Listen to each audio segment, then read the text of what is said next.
दोस्तों नमस्कार, मैं शिव कुमार वर्मा। मेरा चैनल यश कुमार। मैं मध्यकालीन भारत का इतिहास यानी दिल्ली सल्तनत का नया क्लास लेकर के आया हूँ। शमसी वंश का दूसरा पार्ट है ये। पिछले पार्ट में हमने इल्तुतमिश के बारे में बात की थी। तो हमने बताया था दोआब पर विजय करने के लिए गया था हसन का लरगू पर, और वहाँ से विजय करने के बाद वापस आया और उसके पेट में दर्द हुआ, बीमार हुआ और उसकी मृत्यु हो गई। जब उसकी मृत्यु हुई तो उसकी पत्नी शाह तुर्कान जो है, उसने सरदारों को अपने चंगुल में फंसा करके और अपने बेटे रुकनुद्दीन फिरोज को गद्दी पर बैठा दिया।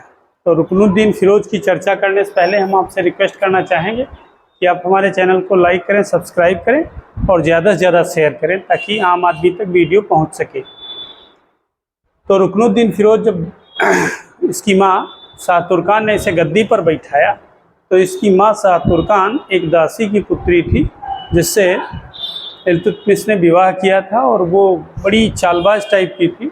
उसने अपने बेटे रुकनुद्दीन फिरोज को गद्दी पर बैठा दिया और उसकी संरक्षिका स्वयं बन गई थी। अच्छा, जब वो रुकनुद्दीन फिरोज गद्दी पर बैठा, हालांकि उसने रजिया को अपना उत्तराधिकारी घोषित किया था। ग्वालियर विजय के बाद रजिया के नाम से सिक्के चलाए थे, सांड की आकृति वाले चांदी के सिक्के, और कहा था हमारे बेटों में सबसे योग्य बेटा रजिया है, और उसे अपना उत्तराधिकारी बनाया था। लेकिन रुकनुद्दीन फिरोज की अम्मा शाह तुर्कान ने इसे बैठा दिया। ये अत्यधिक विलासी महिला थी। इसने गद्दी पर बैठते ही इल्तुतमिश के सबसे छोटे पुत्र कुतुबुद्दीन की आंखें निकलवा ली और हत्या करवा दी।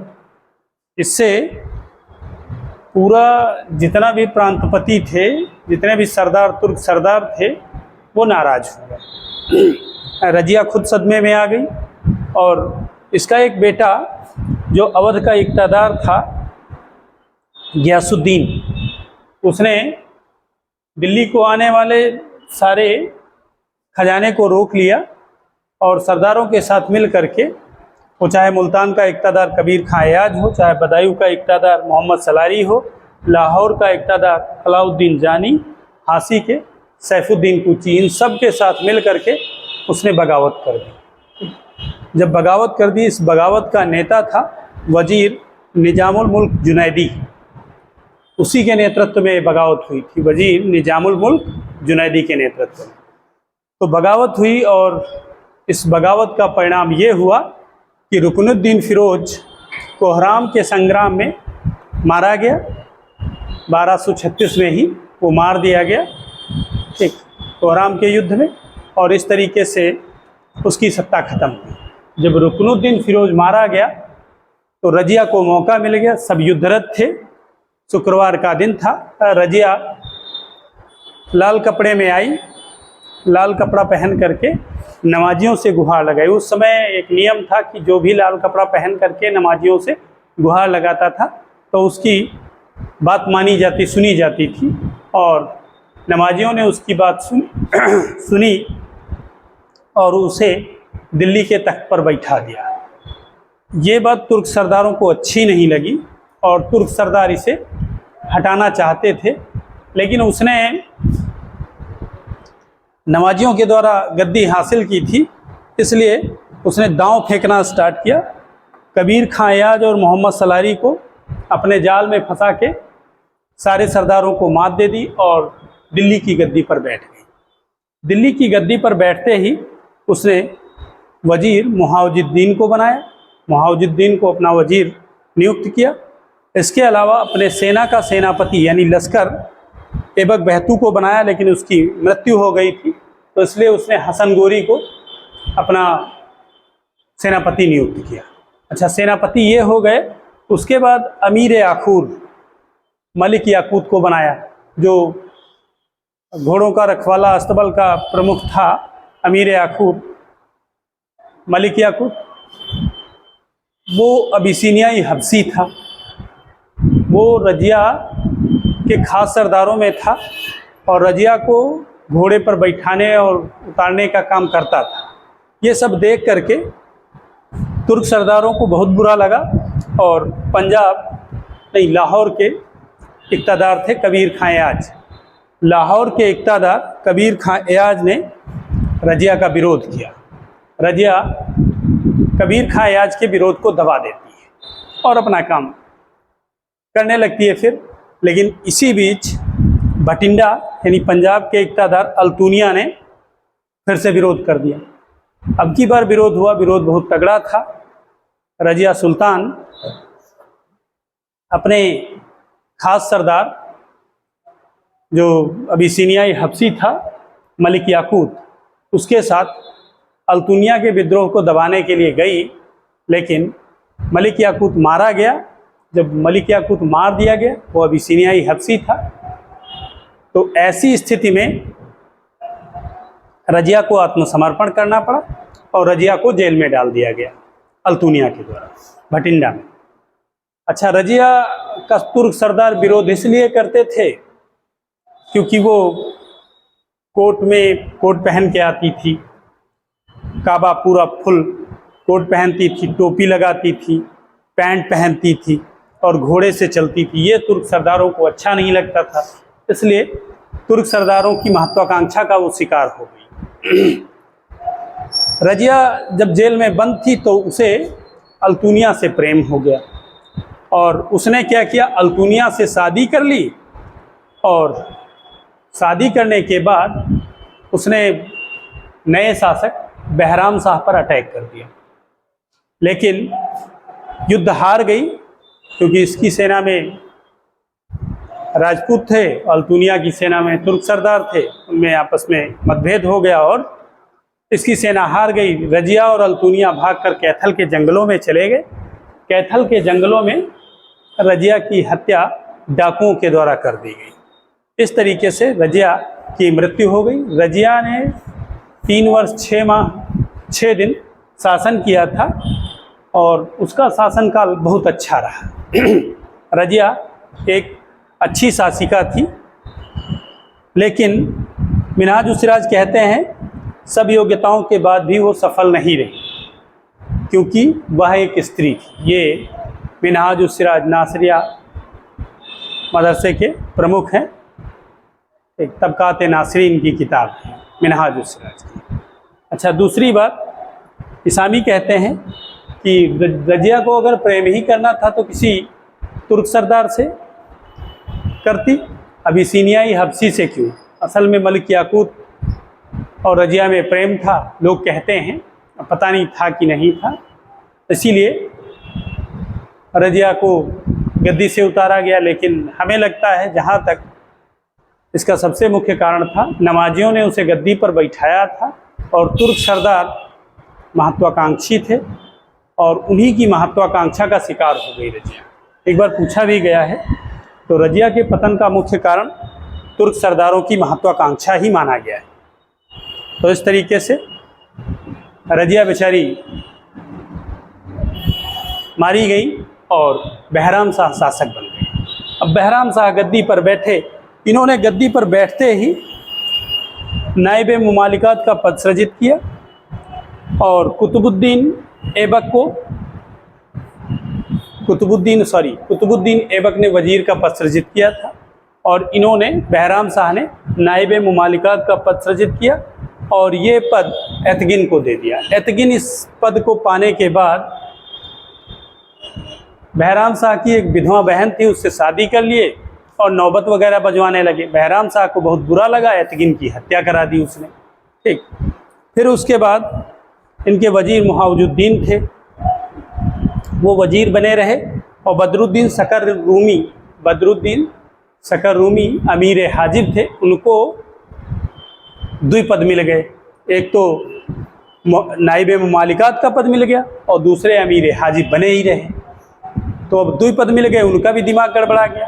उन्होंने भी बहराम शाह को मारने का प्रयत्न किया, तो इन्हें बदायूं का इक़्तिदार बना के भेज दिया गया। लेकिन उनकी समझ में नहीं आया बदरुद्दीन शकर रूमी के, तो बदरुद्दीन शकर रूमी वापस आ गए। तो बहराम शाह ने उनकी हत्या करवा दी। कुछ समय बाद मंगोलों का आक्रमण हुआ।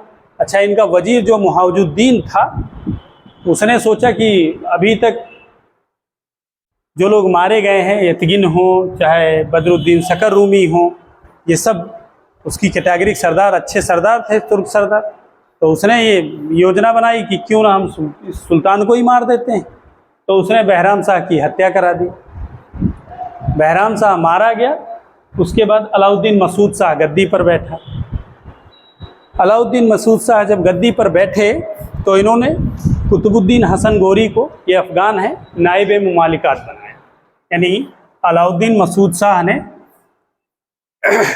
नाइब मुमालिकात का पद अपना कुतुबुद्दीन हसन गोरी को दिया। कुतुबुद्दीन हसन गोरी को दिया। ये अफ़गान है, अफ़गान सरदार है। तो ये बात तुर्कों को बहुत खल रही थी और इनके वजीर थे मुआवजुद्दीन, वजीर हैं, वजीर मुआवजुद्दीन,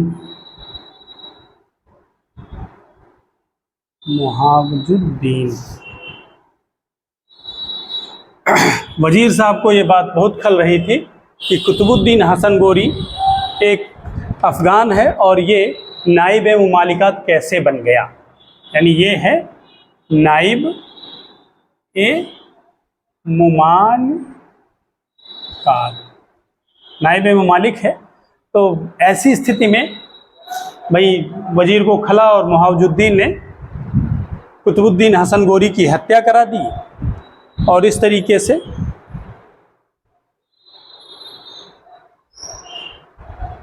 कुतुबुद्दीन हसन गोरी, सॉरी यहाँ गलती हुई, वजीर मुआवजुद्दीन ताजिक है, ये ताजिक है, ताजिक, और ये अफ़गान तुर्क है, उल्टा हो गया। नायब मुमालिकात कुतुबुद्दीन हसन गोरी हैं और वजीर मुआवजुद्दीन हैं। मुआवजुद्दीन जो है ताजिक हैं, तुर्कों का अंत करना चाहते हैं, ये तुर्क सरदारों को मिटाना चाहते हैं। मुआवजुद्दीन की हत्या कुतुबुद्दीन हसन गोरी ने करा दी और अबू बकर इनको मार दिया गया और अबू बकर नए वजीर बन गए। अबू बकर जब नए वजीर बन गए, इन्होंने क्या किया, अबू बकर वजीर जैसे ही बने, इन्होंने बलवन को अमीर हाजिब बना दिया। बलवन को अमीर हाजिब बना दिया। अमीर ए हाजिब कौन बन गया? बलवन बन गया। अब बलवन ने अमीर हाजिब बनते ही, ये उसके निर्माण का पद था, उसने षड्यंत्र स्टार्ट कर दिया। उसने क्या किया, जब समाज में आपस में विद्रोह चल रहे थे और राजपूत संगठित हो रहे थे उस समय, तो उनके संगठन की तरफ लोगों का ध्यान ज़्यादा था और उसने चुपके से सुल्तान अलाउद्दीन मसूद शाह की हत्या कर दी, इनको मरवा दिया। जब सुल्तान मर गया तो नासिरुद्दीन महमूद गद्दी पर बैठा। ये 16 साल का था, ये गद्दी पर बैठा और इसके गद्दी पर बैठने पर बलवन ने क्या किया, अपनी बेटी हुजैरा का विवाह नासिरुद्दीन महमूद से करवा दिया। ये 1249 में अपनी बेटी हुजैरा का विवाह करवा देता है। जैसे ही हुजैरा का विवाह हुआ और उसी समय बलवन को, भाई बलवन महत्वपूर्ण हो गए, भाई ये दामाद हैं, वो ससुर हैं, बलवन को इन्होंने उल्गू खां की उपाधि दी। उल्गू खां की उपाधि मिल गई, बलवन को उल्गू खां की उपाधि मिल गई और नाइब मुमालिकात का पद मिल गया। नाइब ए मुमालिकात का पद मिल गया। अब बलवन जैसे ही नाइब मुमालिकात बना, बलवन का दिमाग गड़बड़ा गया। उसने सारी सत्ता अपने हाथ में बटोरना स्टार्ट कर दिया। जब सारी सत्ता अपने हाथ में बटोरना स्टार्ट कर दिया तो ये बात अन्य तुर्क सरदारों को बहुत बुरी लगी। तो उन्होंने इसे फिर से गद्दी से मतलब बलवन को हटाने का प्रयास किया। और बलवन को हटाने का प्रयास किया तो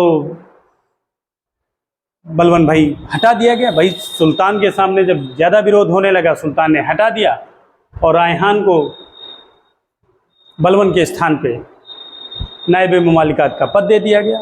बलवन ने नागौर में अपनी सेना इकट्ठा की। सुल्तान नासिरुद्दीन महमूद और बलवन नागौर में आमने सामने आ गए। फिर समझौता हो गया, बलवन को फिर से नायब मुमालिकात का पद दे दिया गया। दूसरी बार जब ये 1254 की बात है, जब बलवन को नायब मुमालिकात का पद दूसरी बार मिला तो इसने फिर पूरी सत्ता अपने हाथों में ले ली। और हाथों में लेने के बाद जब ये नायब मुमालिकात बना तो इसके समय में ढेर सारे घटनाएं भी घटी।